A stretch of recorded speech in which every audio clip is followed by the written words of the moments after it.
But the thing I do like about war is that when I was a little kid, it didn't make sense to me, and even now it doesn't. And I like that that has stayed consistent. When I was very young, I asked my mom, I said, Mom, why did the World War I start?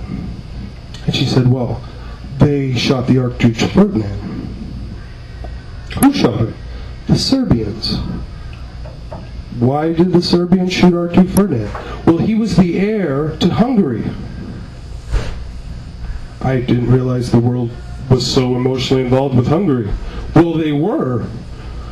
So why did the war start after that? Well, because then communism spread into the East, and they had to shut that down. And then there was a problem in Vietnam, and they had to shut that. And then Germany invaded France. I'm like, but what does that have to do with it? Look, that's just what happened.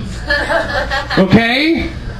Just deal with it. And even now, the wars don't make sense, because it was like, okay, well, there's dissension in the East, and then there was 21 Saudi Arabians who lived in Miami, and then they had box cutters that were made in Taiwan, so we invaded Iraq, which had nothing to do with it. It's like, well, why did that start? Well, the Archduke Ferdinand got shot. It's like, oh, it's still madness. Good. And I think that's good, because if it did make sense, it would hurt more when our soldiers are hurt.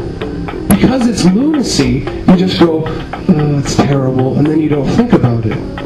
I think if we're going to win over there, we have to stack the deck. We have to change the parameters of what we consider a soldier. We just have to send like 200,000 people there and fucking end it. And I have thought up a small list of people I would like to see go. For example, anybody that works at medieval times or the Renaissance Fair. Who's going to miss them? Who the fuck's going to miss them? I'm Ezekiel. I'm a blacksmith. Get on the plane, asshole. You're going to Afghanistan. I believe in chivalry and nobleness. Oh, it's great. Get on the fucking plane. Anybody who tried out for the UFC and didn't make it, get on the fucking plane. Get on the plane.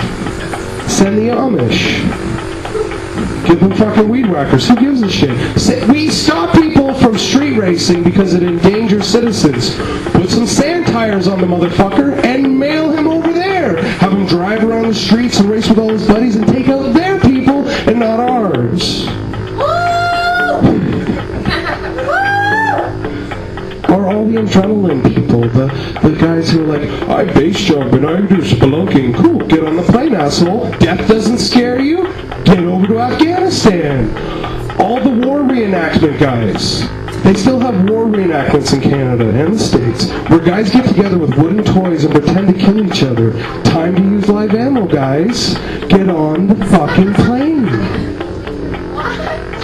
And my favorite group that I saved to the last are religious people. If you've got an imaginary friend who watches over you and protects you all the time to get on a fucking plane and go to Afghanistan. And let's test this theory. Let's see how many angels you have protecting you every day when you're in a desert in a foxhole. Because that's the only way we're going to end it, is if we utilize this form of military. The one thing I do like about really religious people, though, is they do make it easier to shop. Because people who are super religious, they always have a list of books and movies they want to see banned. And I print up these lists and then take them to the bookstore when I'm shopping. And it's like, ooh, this is objectionable. Ooh, this should be banned. Yoink. The only time I got burned on that was the Da Vinci Code. The hype that was around the Da Vinci Code, I thought when I get this book home, I'm going to open it up and it's just going to burst into flames. So they're like, don't read it, it's terrible, oh, it's the work of the devil, blah, blah, blah. It's a fucking car chase. It's a fucking car chase across Europe for 80 pages. Take your clothes off. Maybe later. Then, the only part that happens in it, they have this doctor who is a guy from Yale University. Tom Hanks played him in the movie. And when he's playing him in the movie, they're running around the streets, looking at statues and looking at pictures, trying to figure out where to go next. And then in Angels and Demons, they did the same thing. And the whole time I'm thinking, nobody can be that right all the time. Nobody can know where that many things are. It's like he had autism.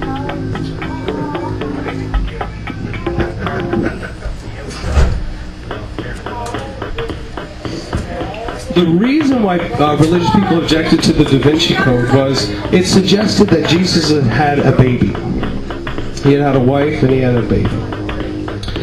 And I can understand why some of them would be upset by that. Because the idea that Christ was a man with lust in his heart, they don't want to deal with that idea. But it makes sense to at least hypothesize that. Because if you read the Bible, it covers Jesus' birth and his adolescence up until he's 12. Then at 12, there's nothing mentioned about him until he's 31, and a carpenter, and dedicated to his new life. There is more unwritten about Jesus' life than was actually documented.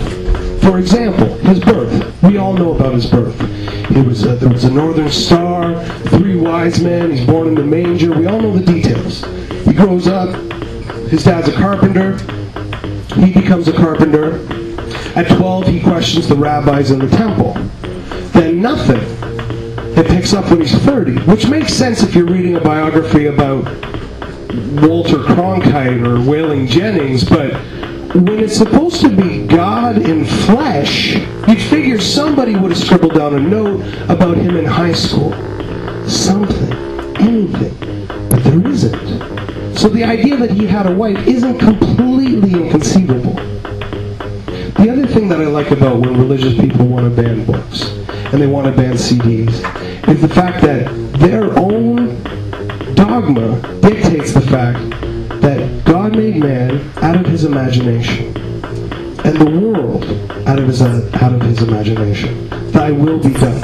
Everything exists because God imagined it, and by extension, we're all here out of that imagination. So when we create something, it is an extension of God's imagination.